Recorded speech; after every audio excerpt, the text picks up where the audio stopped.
طٰہٰ۔ حمد و صلات کے بعد حضور کی آل پر، آپ کے اصحاب پر، آپ کی امت کے اولیاء پر اللہ بے شمار رحمتوں کا نزول فرمائے۔ دنیا میں ہمیں ان کے نقش قدم پر چلنے کی توفیق عطا فرمائے، اور آخرت میں ان صالحین کی معیت عطا فرمائے۔ آج 15 ذی الحج ہے،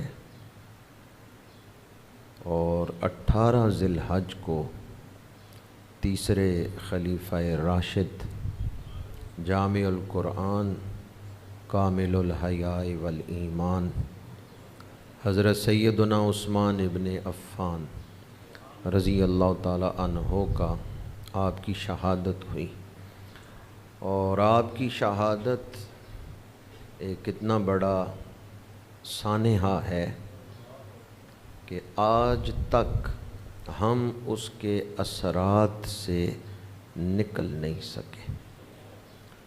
آپ نے اپنی شہادت سے پہلے فرمایا تھا کہ میرے اوپر تلوار نہ اٹھاؤ، ورنہ قیامت تک مسلمان آپس میں متحد نہیں ہو سکیں گے۔ میرے خون سے ایک ایسی دراڑ پڑ جائے گی کہ قیامت تک مسلمان پھر اکٹھے نہیں ہو سکیں گے۔ تو آج تک ہم شہادت عثمان غنی کے اثرات میں ہیں، ان سے نکل نہیں سکے۔ حضرت عثمان غنی رضی اللہ تعالیٰ عنہ کی شہادت سے پہلے اسلام پھیل رہا تھا، اور اندرونی سطح پہ مسلمان آپس میں متفق تھے، متحد تھے۔ اختلاف رائے تو تھا، لیکن آپس میں مسلمان آج تک لڑے نہیں تھے۔ لڑائی ہمیشہ باہر ہوئی، اور اسلام چند سالوں میں عراق، ایران، ان سارے علاقوں میں، مصر، شام پھیل گیا، اور حضرت عثمان غنی کے دور میں بر اعظم ایشیا، بر اعظم یورپ اور بر اعظم افریقہ، ان سب میں اسلام پہنچ گیا۔ قبرص اور جزیرہ اسکندریہ آپ کے دور میں ہی فتح ہوئے، جسے آج کل سائپرس کہتے ہیں۔ یہ سائپرس آپ کے دور میں ہی فتح ہوا، اور اسی طرح افغانستان تک مسلمان آ گئے۔ تو اسلام باہر پھیل رہا تھا، اندر اتحاد تھا، اندر باہم لڑائی نہیں ہوئی تھی۔ لیکن آپ کی شہادت کے بعد وہ باہر سے ہماری توجہ ہٹ گئی، اور اندر اختلافات شروع ہو گئے۔ اتنی بڑی ہستی ہیں کہ آپ مسلمانوں کے اتحاد کا نشان تھے۔ حضرت عثمان غنی رضی اللہ تعالی عنہ کی شہادت بہت بڑا سانحہ ہے امت مسلمہ کے لیے۔ حضرت عثمان غنی حضور کے ساتھ کیا نسبت رکھتے ہیں، اور اسلام کے حوالے سے آپ کی کیا خدمات ہیں، چند گھڑی عرض کروں گا۔ اللہ تعالی حق گوئی کی توفیق عطا فرمائے۔ وہ خوش نصیب جنہوں نے پہلے دور میں اسلام قبول کیا، جو سابقون الاولون میں ہیں، ان میں حضرت عثمان غنی شامل ہیں۔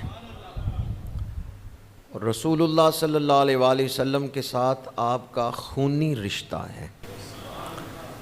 ایک تو جناب عبد مناف پہ حضور کا شجرہ اور حضرت عثمان غنی کا شجرہ آپس میں مل جاتا ہے۔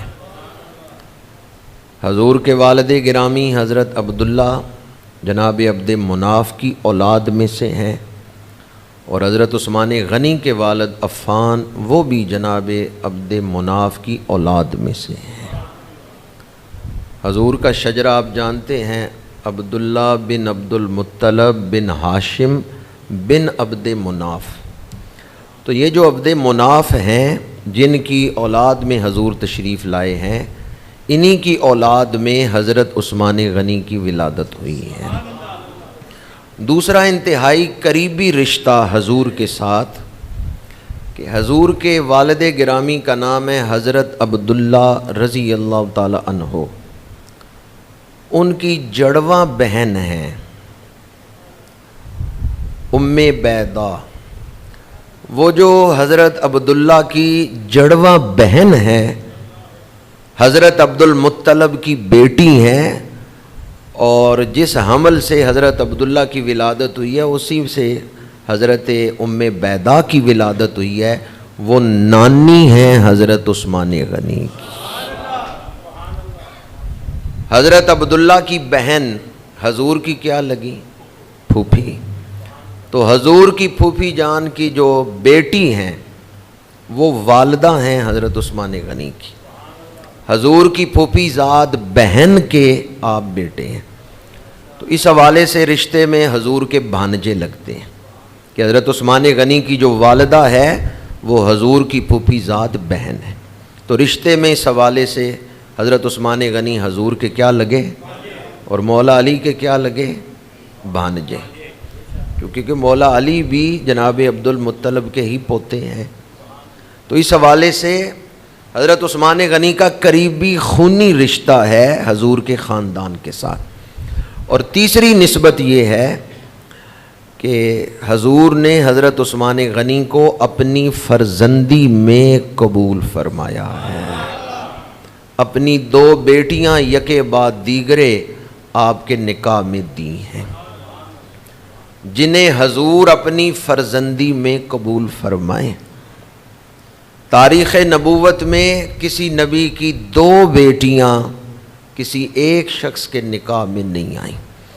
حضرت عثمان غنی وہ خوش نصیب ہیں کہ یکے بعد دیگرے حضور نے اپنی 2 بیٹیاں حضرت رقیہ رضی اللہ تعالی عنہا اور حضرت ام کلثوم رضی اللہ تعالی عنہا، انہیں حضرت عثمان غنی کے نکاح میں دیا ہے۔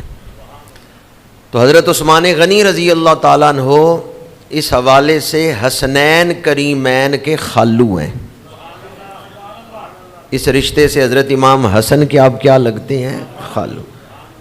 اور حضرت سیدنا سرکار سید الشہداء امام حسین رضی اللہ تعالیٰ عنہ کے آپ کیا لگتے ہیں؟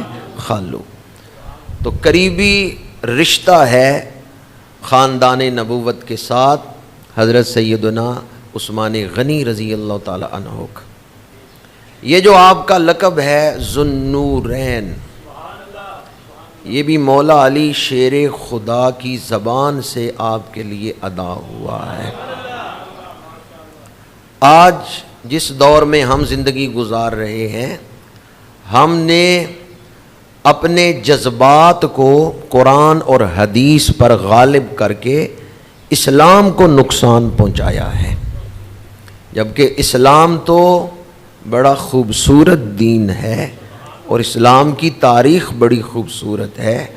ہم نے اپنے ذاتی جذبات کو اور اپنے خواہشات کو، اپنے اغراض و مقاصد کو اور اپنے ذہنی تصورات کو عقیدہ بنا دیا ہے، جبکہ وہاں ہمیں محبتیں نظر آتی ہیں۔ رحماء بینہم، صحابہ و اہل بیت آپس میں شیر و شکر ہیں۔ حضرت عثمان غنی رضی اللہ تعالی عنہ کو دیکھا تو مولا علی شیر خدا نے فرمایا ذالک امرؤ یدعا فی الملأ الاعلی ذو النورین، یہ وہ شخص آ رہا ہے جسے مالا اعلیٰ میں 2 نوروں والا کہا جاتا ہے۔ کنز العمال حدیث پاک کی کتاب ہے، کنز العمال، اس کے اندر یہ حدیث پاک موجود ہے۔ فضائل عثمان غنی کا جو باب ہے کنز العمال کے اندر، اس کتاب میں یہ حدیث پاک مولا علی شیر خدا سے موجود ہے کہ حضور حیدر کرار شیر خدا نے فرمایا ذالک امرؤ، یہ جو مرد ہے یدعا فی الملأ الاعلی ذو النورین، انہیں مالا اعلیٰ میں 2 نوروں والا کہہ کے پکارا جاتا ہے۔ ان کا نام آسمانوں میں کیا ہے؟ اعلیٰ حضرت نے لکھا نور کی سرکار سے پایا دوشالہ نور کا، ہو مبارک تم کو ذوالنورین جوڑا نور کا۔ حضرت سیدنا عثمان غنی رضی اللہ تعالی عنہ کی شان مولا علی شیر خدا بیان فرما رہے ہیں۔ اہل سنت و جماعت کا جو عقیدہ ہے وہ قرآن اور حدیث سے محبتیں بانٹنے والا عقیدہ ہے۔ حضور حیدر کرار کو بھی مانیں اور آپ کی بات بھی مانیں، آپ کے فرامین کو بھی مانیں۔ حضرت سیدنا عثمان غنی رضی اللہ تعالیٰ عنہ وہ خوش نصیب ہیں جنہوں نے ابتدائی دور میں کلمہ پڑھا ہے۔ یوں تو حضور کا ہر صحابی واجب التعظیم ہے، کلم وعد اللہ الحسنی، لیکن کم و بیش 1.25 لاکھ صحابی ہیں۔ درجے میں سارے صحابہ برابر نہیں۔ 1.25 لاکھ صحابہ میں وہ 1,500 زیادہ شان رکھتے ہیں جنہوں نے بیعت رضوان کی ہے۔ لقد رضی اللہ عن المؤمنین اذ یبایعونک تحت الشجرہ، وہ جنہوں نے بیعت رضوان کی ہے یہ 1,500 زیادہ شان رکھتے۔ پھر یہ 1,500 بھی فضیلت میں برابر نہیں، ان میں وہ 313 زیادہ شان رکھتے ہیں جو غزوہ بدر میں شامل تھے۔ پھر وہ 313 بھی برابر نہیں، ان میں وہ 10 زیادہ شان رکھتے ہیں جنہیں ایک نشست میں حضور نے نام لے کر جنتی ہونے کی بشارت دی ہے۔ پھر وہ 10 بھی برابر نہیں، ان میں خلفائے راشدین کی شان سب سے عرفہ اور اعلیٰ ہے۔ اور حضرت عثمان غنی خلفائے راشدین میں تیسرے مقام پر ہے۔ تو حضرت عثمان غنی صرف خاص صحابہ نہیں بلکہ خاص الخاص صحابہ میں شامل ہیں۔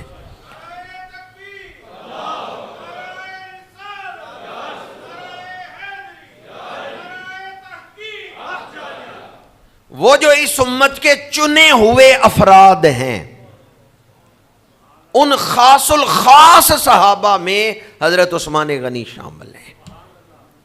پہلے ہماری مسجدوں میں، اکثر مسجدوں میں میں نے دیکھا یہ شعر لکھا ہوا ہوتا تھا، چراغ و مسجد و محراب و منبر، ابو بکر و عمر عثمان و حیدر۔ چراغ و مسجد و محراب و منبر، ابو بکر و عمر۔ اور کسی شاعر نے کیا خوب کہا ہے، ہیں دیوانے ہم سبھی سرکار کے حق چار کے، ہیں دیوانے ہم سبھی سرکار کے حق چار کے، صدیق عمر عثمان غنی حیدر کرار کے۔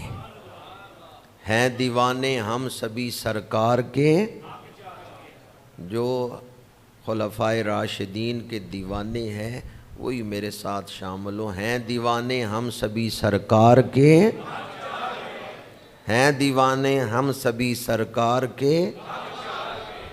قرآن کہتے ہیں ذالک مثلہم فی التوراۃ و مثلہم فی الانجیل، حضور کے صحابہ وہ ہیں جن کی شان اللہ نے تورات میں بھی بیان کی ہے، انجیل میں بھی بیان کی۔ ہیں دیوانے ہم سبھی سرکار کے، ہیں دیوانے ہم سبھی سرکار کے۔ جب یہ آیت نازل ہوئی الیوم اکملت لکم دینکم واتممت علیکم نعمتی وردیت لکم الاسلام دینا، کہ آج ہم نے تمہارے لیے تمہارا دین مکمل کر دیا ہے۔ میدان عرفات میں یہ آیت اتری کہ تمہارے لیے تمہارا دین مکمل۔ کس کے لیے دین مکمل ہو گیا؟ کس کا دین مکمل ہو گیا ہے؟ تمہارا دین۔ الیوم اکملت لکم دینکم، تمہارا دین۔ الیوم اکملت لکم، آج ہم نے مکمل کر دیا ہے تمہارے لیے۔ یہ جو کم ہے نا، کم، یہ جمع مخاطب کی ضمیر ہے، جمع مذکر مخاطب کی۔ الیوم اکملت لکم دینکم واتممت علیکم نعمتی وردیت لکم الاسلام دینا، آج ہم نے تمہارے لیے مکمل کر دیا تمہارے دین کو، اور ہم نے تمہارے اوپر پوری کر دی اپنی نعمت، اور ہم راضی ہو گئے تمہارے لیے دین اسلام پہ۔ یہ تمہارے کا لفظ کتنی دفعہ آیا ہے جی؟ میں آیت دوبارہ پڑھتا ہوں، ذرا کم پہ آپ نے غور کرنا ہے کہ کم کتنی دفعہ آیا ہے۔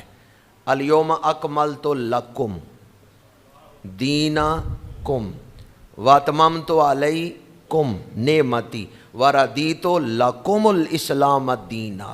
کم کا لفظ آیا ہے، ہم دیوانے ہیں سبھی سرکار کے۔ کم کا لفظ کتنی دفعہ آیا ہے؟ 4 دفعہ آیا ہے کم کا لفظ، اور کم سے مراد سارے صحابہ ہیں جو اس وقت وہاں حاضر تھے۔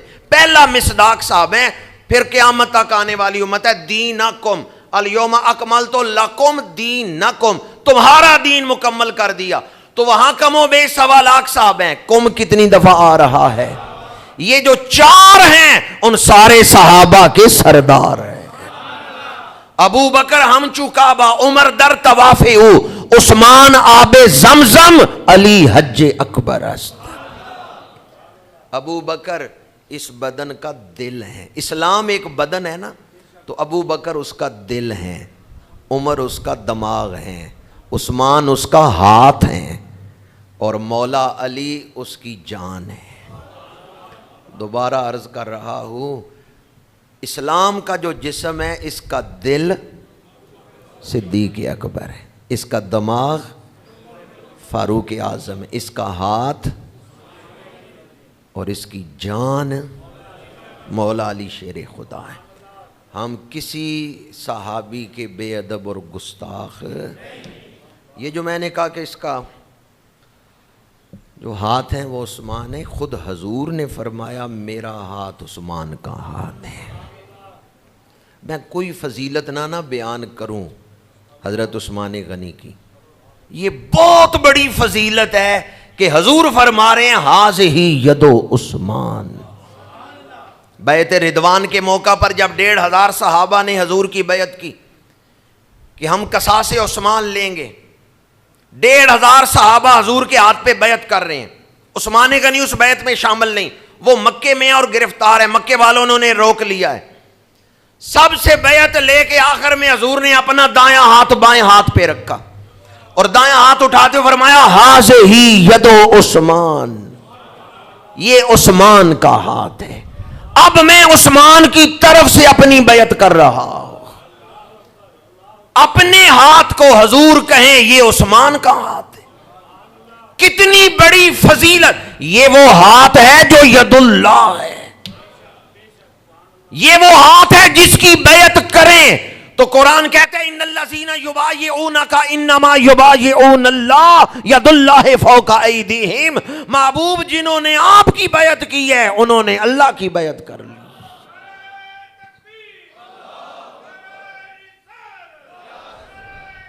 پھولوں میں رکھیں تو پھول سونے نہیں، حضور کا ہاتھ سونا لگتا ہے، پھولوں سے زیادہ حضور کا ہاتھ سونا ہے۔ مشکیزے میں رکھیں تو 5 انگلیوں سے پانی کی نہریں جاری ہو جائیں، 1,500 صحابہ پانی پی لیں، پانی ختم نہیں ہوتا۔ وہ پانی کہاں سے نکل رہا ہے؟ مبارک انگلیوں سے نکل رہا ہے۔ انگلی اٹھائیں چاند 2 ٹکڑے ہو جائے، دعا کے لیے ہاتھ اٹھائیں ڈوبا ہوا سورج واپس پلٹ آئے۔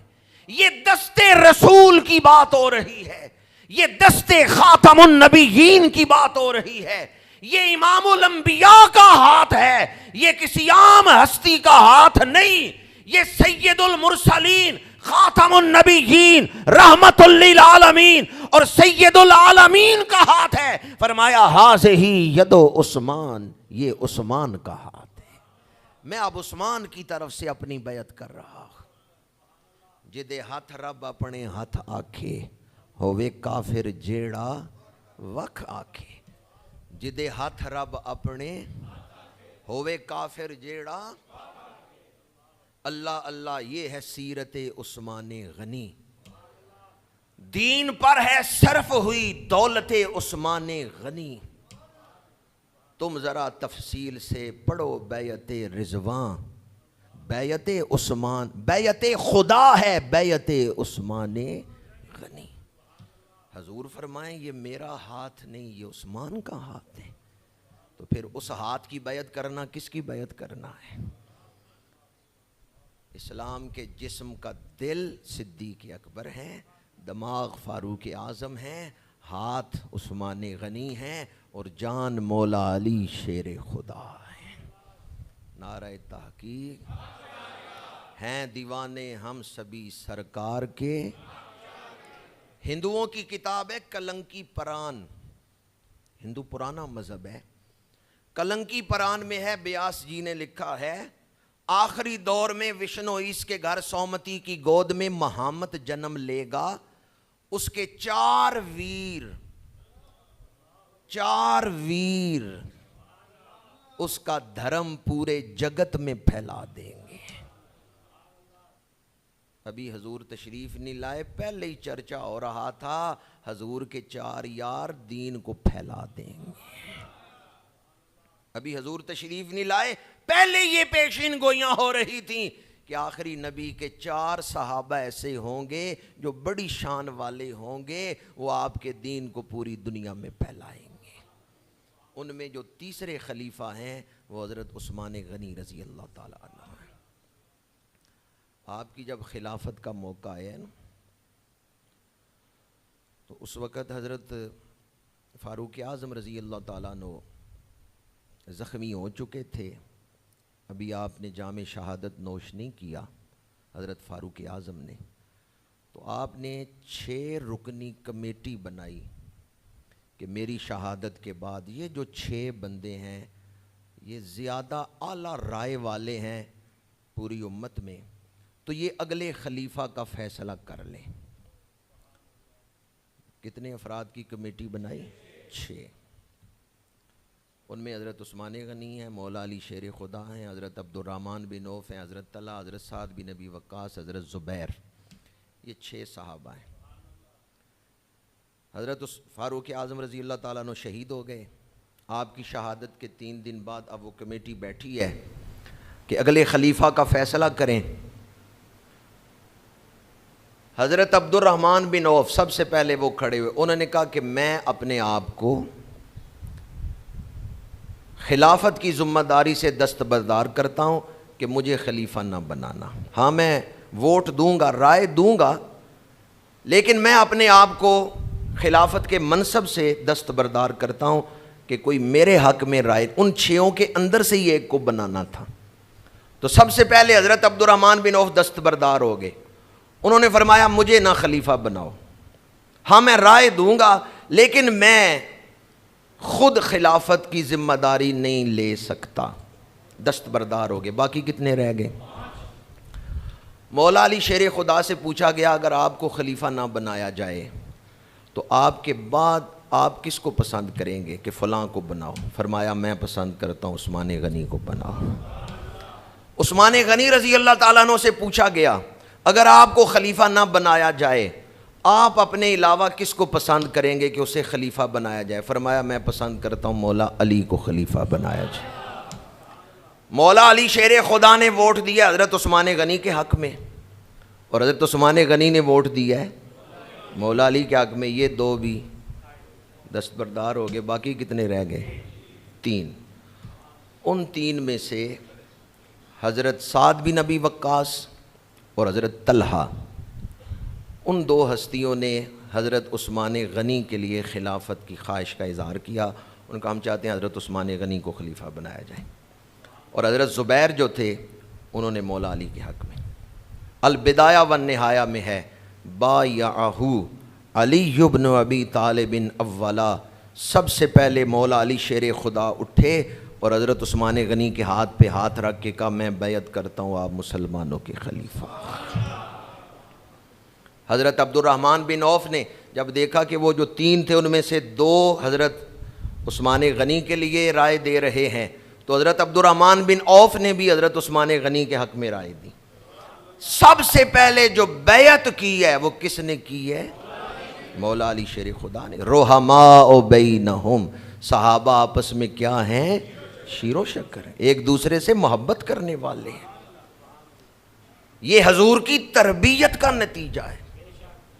وَيُزَكِّيهِمْ، حضور نے ان کے دلوں کو پاک کر دیا تھا۔ جو آج ہماری سوچ ہے وہ ان کی سوچ نہیں تھی، وہ سارے اسلام کے خیر خواہ تھے، وہ حضور کے سفیر تھے، ان کی چھاتیوں میں بڑی وسعت تھی۔ یہ ہماری گھٹیا سوچ ہے کہ ہم کسی ایک کو تنقید کا نشانہ اور کسی ایک کو اپنی محبتوں کا مرکز بنا لیتے ہیں۔ قرآن نے کہا کُلًّا وعد اللہ الحسنی، اللہ نے ان سب سے جنت کا وعدہ فرما لیا ہے۔ مولا علی شیر خدا محبت کرتے ہیں حضرت عثمان غنی سے۔ بایعہ علی بن ابی طالب اولا، البدایہ والنہایہ میں ہے، سب سے پہلے مولا علی شیر خدا نے بیعت کی ہے حضرت عثمان غنی کی۔ آئیں ذرا زبان حیدر کرار سے سنیں عثمان غنی کی شان کیا ہے۔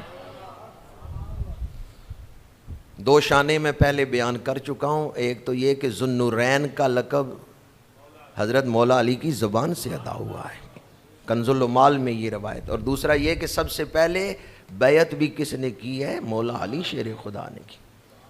تیسری شان مولا علی بیان کر رہے ہیں حضرت عثمان غنی کی شان۔ آپ خطبہ دے رہے ہیں اور آپ نے وہ آیت پڑھی جو آج میں نے ابھی خطبہ میں پڑھی ہے، سورۃ الانبیاء کی آیت نمبر 101 ہے، ان الذین سبقت لہم من الحسنی اولئک عنہا مبعدون، بے شک وہ لوگ جنہیں ہماری طرف سے بھلائی مقدر ہو چکی ہے انہیں دوزخ سے دور رکھا جائے گا، انہیں دوزخ سے دور رکھا جائے گا۔ یہ آیت کریمہ پڑھ کے مولا علی شیر خدا فرماتے ہیں اس آیت کا مصداق عثمان غنی ہے، اللہ نے ان کے جنتی ہونے کا اعلان فرمایا ہے۔ آیت مبارکہ کی تفسیر میں مولا علی شیر خدا نے فرمایا کہ عثمان غنی کے جنتی ہونے کا رب نے اعلان فرمایا ہے، انہیں دوزخ سے دور رکھا جائے گا۔ اور حدیث مبارکہ میں ہے، یہ حدیث کنز العمال میں ہے، اور اس کے علاوہ کئی کتابوں میں ہے، بالخصوص تاریخ دمشق ابن عساکر انہوں نے اس کو نقل کیا ہے۔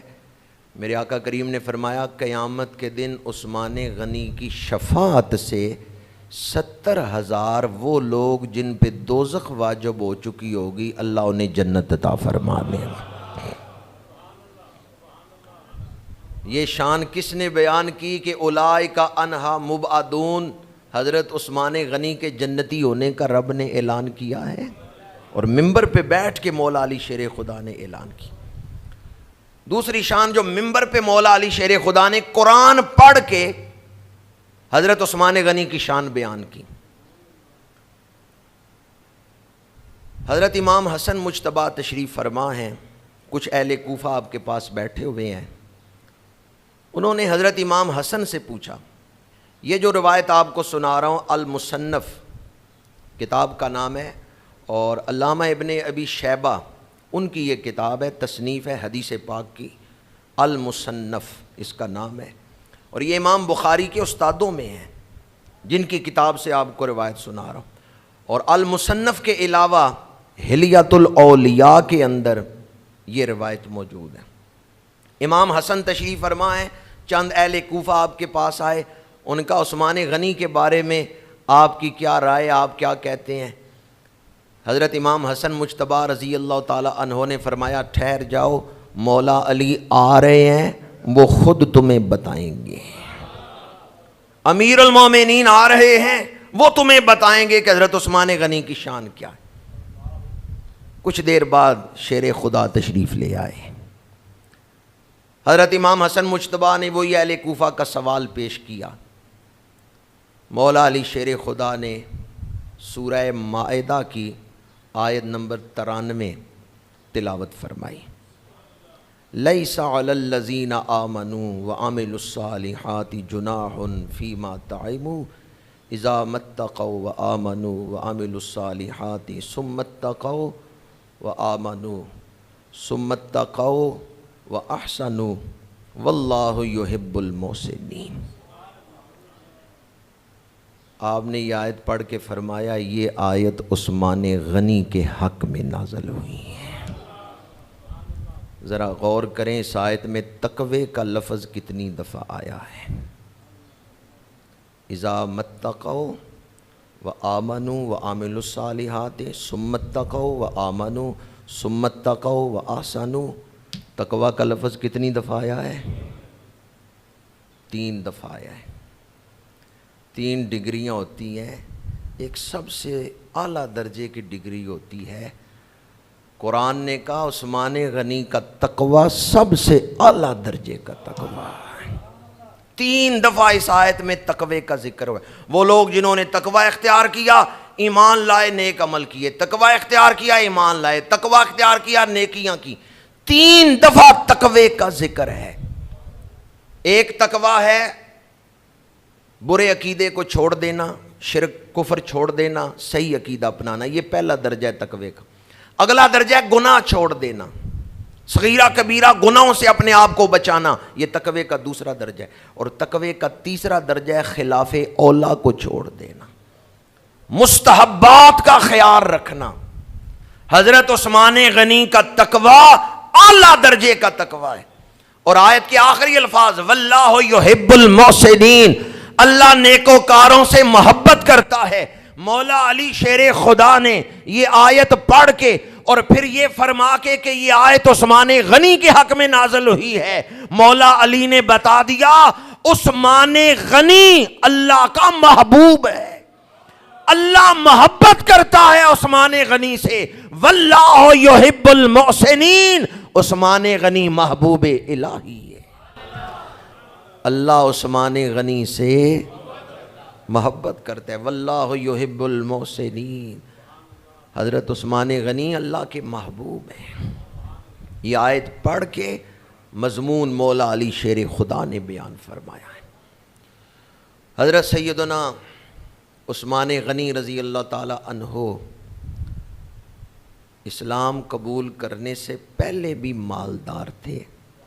یہ جو محبوب الہی ہونے کا ذکر میں نے کیا ہے، اس پر اب آپ کو ایک حدیث سنا رہا ہوں کہ آپ اللہ کے بھی محبوب ہیں، رسول اللہ کے بھی محبوب ہیں. یہ حدیث پاک کنز الاموال میں ہے. میرے آقا کریم صلی اللہ علیہ وآلہ وسلم نے اپنی بیٹی حضرت رقیہ رضی اللہ تعالی عنہا سے فرمایا ان بعلک اشبہ الناس بجدک ابراہیم و ابیک محمد صلی اللہ علیہ وآلہ وسلم. فرمایا میری بیٹی رقیہ، تیرا خامد عثمان لوگوں میں سب سے زیادہ میرے مشابہ ہے اور حضرت ابراہیم کے مشابہ ہے. حضرت عثمان غنی حضرت ابراہیم کی اولاد میں سے ہے نا. تو یہ حدیث پاک ہے. میرے آقا کریم نے فرمایا عثمان سب سے زیادہ لوگوں میں سب سے زیادہ میرے مشابہ ہے اور ابراہیم کے مشابہ ہے. اور ایک حدیث پاک میں ہے کہ حضور تشریف لائے اپنی بیٹی کے گھر تو فرمایا میری بیٹی عثمان سے حسن سلوک کرنا، عثمان اخلاق میں میرے سب سے زیادہ مشابہ ہے. عثمان میرے اخلاق عالیہ کا پرتو ہے، عکس جمیل ہے. حضرت عثمان غنی رضی اللہ تعالیٰ عنہ قبول اسلام سے پہلے بھی صرف مالدار نہیں، بڑے مالدار تھے، امیر ترین تھے، بہت بڑے تاجر تھے. لیکن جب اسلام قبول کیا تو پہلے دنیا کے مالدار تھے، اب دین کے بھی مالدار ہو گئے، اب دنیا اور آخرت کے مالدار ہو گئے. حضرت عثمان غنی مالدار تھے، مال پرست نہیں تھے. مالدار ہونے میں اور مال پرست ہونے میں فرق ہے. مالدار وہ ہے جس کے ہاتھ میں مال ہے، اور مال پرست وہ ہے جس کے دل میں مال نے ڈیرا کر لیا ہے، جس کا دل قابو آ گیا ہے مال کی محبت کے. اب اسے مال چاہیے، چاہے رشوت ہو، چاہے سود ہو، چاہے حرام ہو، چاہے دھوکے سے ہو، وہ بس مال چاہتا ہے، وہ مال پرست ہوتا ہے. حضرت عثمان غنی کیا تھے؟ مالدار تھے یا مال پرست تھے؟ دور جاہلیت میں آپ نے کبھی کسی کو سود پہ پیسہ نہیں دیا، حالانکہ ابھی سود حرام، ابھی حضور نے اعلان نبوت ہی نہیں فرمایا. حضور نے اعلان نبوت فرمایا، پھر ایک عرصہ گزرا، پھر سود حرام قرار دیا گیا. عثمان غنی نے تو دور جاہلیت میں بھی کوئی پیسے مانگنے آتا نا، قرض مانگنے آتا، تو آپ مزاربت پہ پیسے دے دیتے، سود پہ نہیں دیتے تھے. مزاربت یعنی پارٹنرشپ، کہ ان سے تم تجارت کر لو، وہ منافع میں ایک حصہ رکھ لیا جاتا. تجارت کرتے تھے، مزاربت کرتے تھے، سود پہ پیسے نہیں دیتے تھے. کس دور میں؟ دور جاہلیت میں. تو آپ مالدار تھے یا مال پرست تھے؟ مالدار تھے، مال پرست نہیں تھے. دوسروں کی کمزوریوں سے ناجائز فائدہ اٹھانے والے نہیں تھے، بلکہ اپنا مال دوسروں پہ خرچ کرنے والے تھے.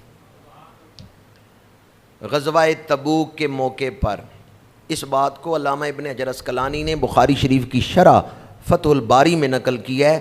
آپ نے 1000 اونٹ پیش کیے. آپ کے لیے سبحان اللہ کہنا مشکل ہے، انہوں نے 1000 اونٹ پیش کیے. یہ قربانیوں کے دن گزرے ہیں، اونٹ کتنے کا ہے جی؟ اگر 4 لاکھ کا ہو تو 1000 اونٹ کتنے کے بنتے ہیں؟ 40 کروڑ. 40 کروڑ روپیہ بنتا ہے. 1000 اونٹ حضرت عثمان غنی نے حضور کی بارگاہ میں پیش کی ہے غزوہ تبوک کے موقع پر. ایک اونٹ اگر 4 لاکھ کا ہے تو موجودہ دور کے مطابق 40 کروڑ روپیہ حضرت عثمان غنی نے حضور کی بارگاہ میں پیش. 50 گھوڑے پیش کیے، 1000 دینار پیش کیا. یہ اس 1000 اونٹ کے علاوہ ہیں. گھر جا کے حساب کر لیجیے گا کتنے کروڑ بنتے ہیں. آدھا ارب موجودہ دور کے مطابق 50 کروڑ پیش کر رہے ہیں. اور 50 کروڑ پیش کر کے بھی عرضی یہی کرتے ہیں، یا رسول اللہ آپ کی مہربانی ہے جو آپ قبول فرما لیں.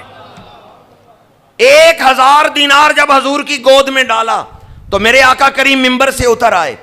دینار میں ہاتھ، دنانیر میں حضور ہاتھ پھیر رہے ہیں اور فرما رہے ہیں ما در عثمان ما عمل بعد هذا اليوم، آج کے بعد کوئی عمل عثمان کو نقصان نہیں دے گا.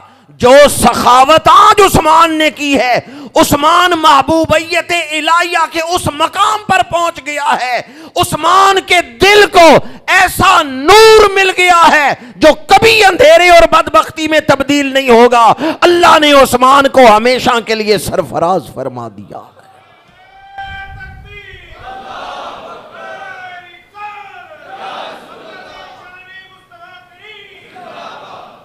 میرے آقا کریم کی بارگاہ میں 1000 اونٹ، 50 گھوڑے، 1000 دینار پیش کر کے عرض کیا یا رسول اللہ ان سواریوں کا چارہ بھی میں پیش کروں گا، ان پہ جو سوار ہوں گے ان کا خرچہ بھی میں ذمہ لیتا ہوں.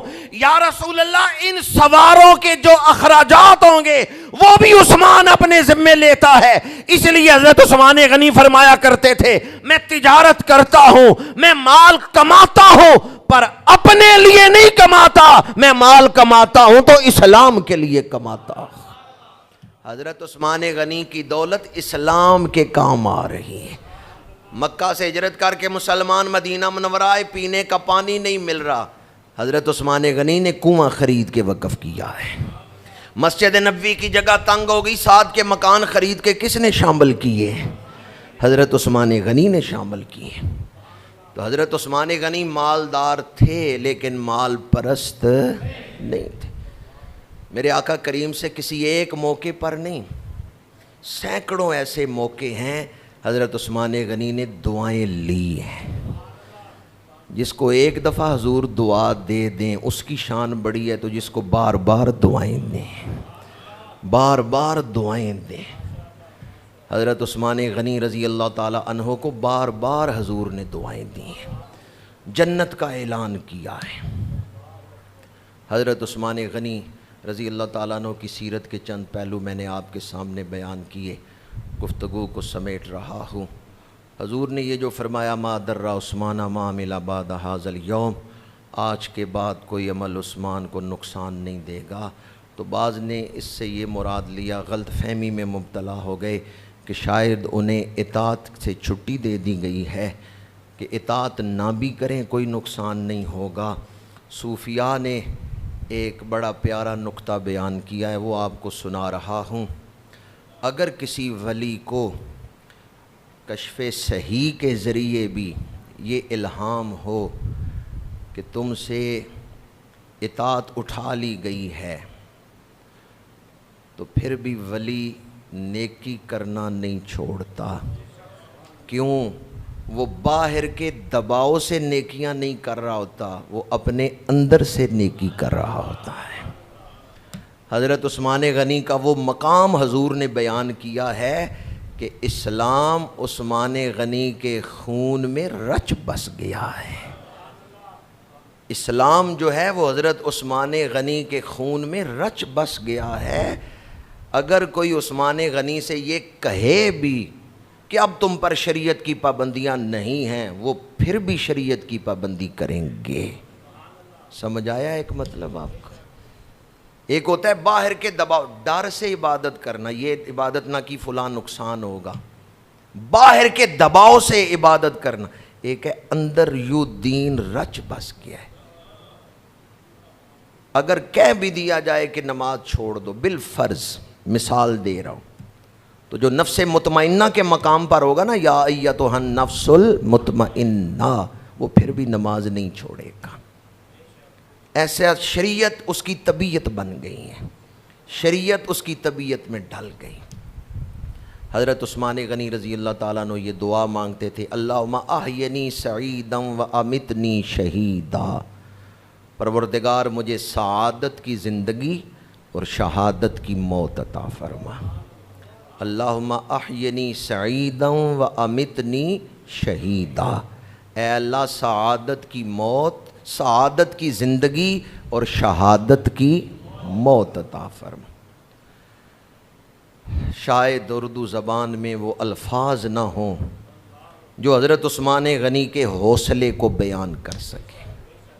میں اعتراف عجز کرتا ہوں، میرے پاس الفاظ نہیں ہیں کہ میں عثمان غنی کے حوصلے کو بیان کر سکوں۔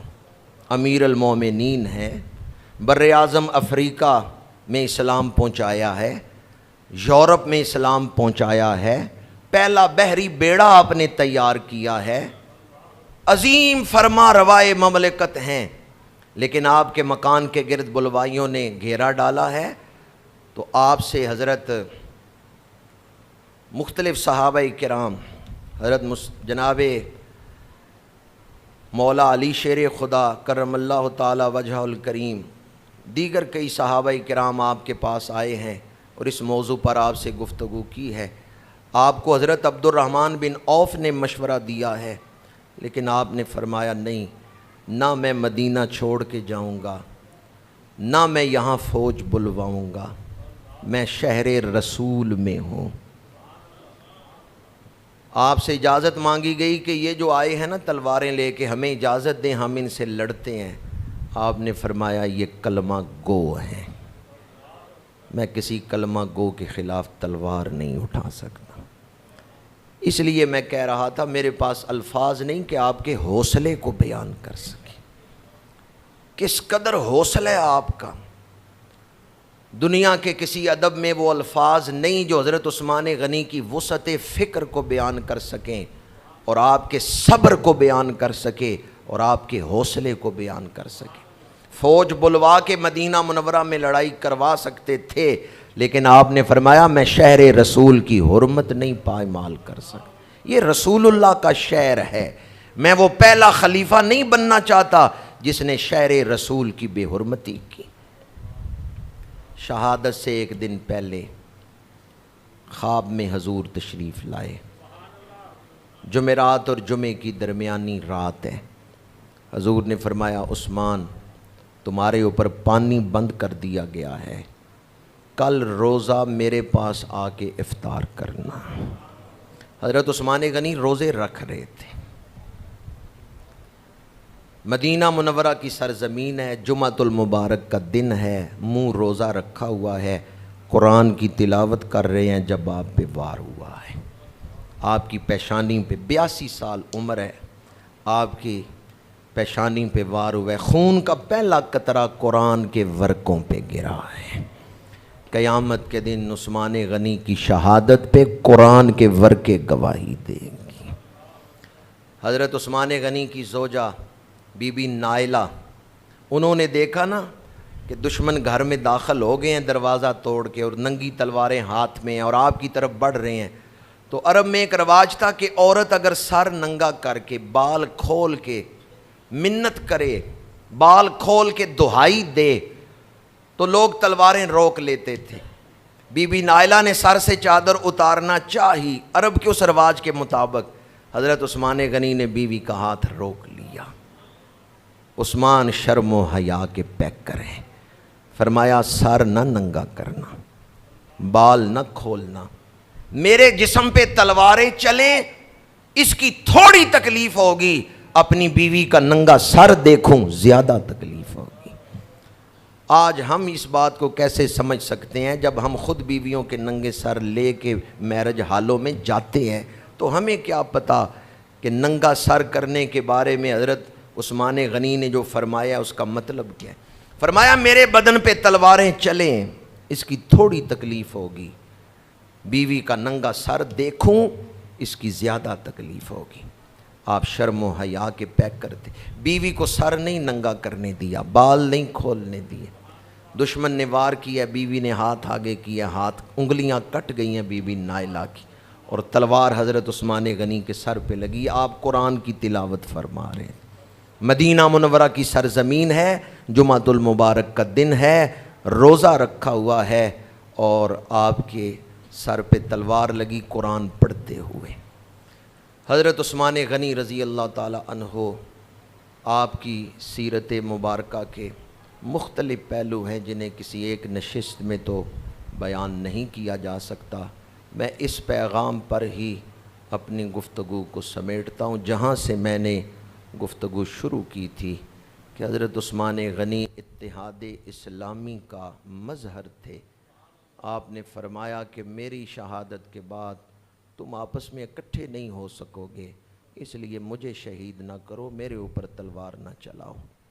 اور آج تک ہم آپ کی شہادت کے اثرات سے نکل نہیں سکے، آج تک ہم آپس میں لڑ رہے ہیں۔ حضرت عثمان غنی رضی اللہ تعالی عنہ نے اتحاد کا درس دیا۔ حضرت عثمان غنی رضی اللہ تعالیٰ عنہ اور دیگر صحابہ کرام جو تھے وہ سب دین کے خیر خواہ تھے، وہ سب دین سے محبت کرنے والے تھے۔ اللہ تعالیٰ ان کی تعلیمات کو سمجھنے کی توفیق عطا فرمائے اور ان کی تعلیمات پر عمل کرنے کی توفیق عطا فرمائے۔ ان الفاظ پر ہی گفتگو سمیٹتا ہوں، وآخر دعوانا ان الحمد للہ۔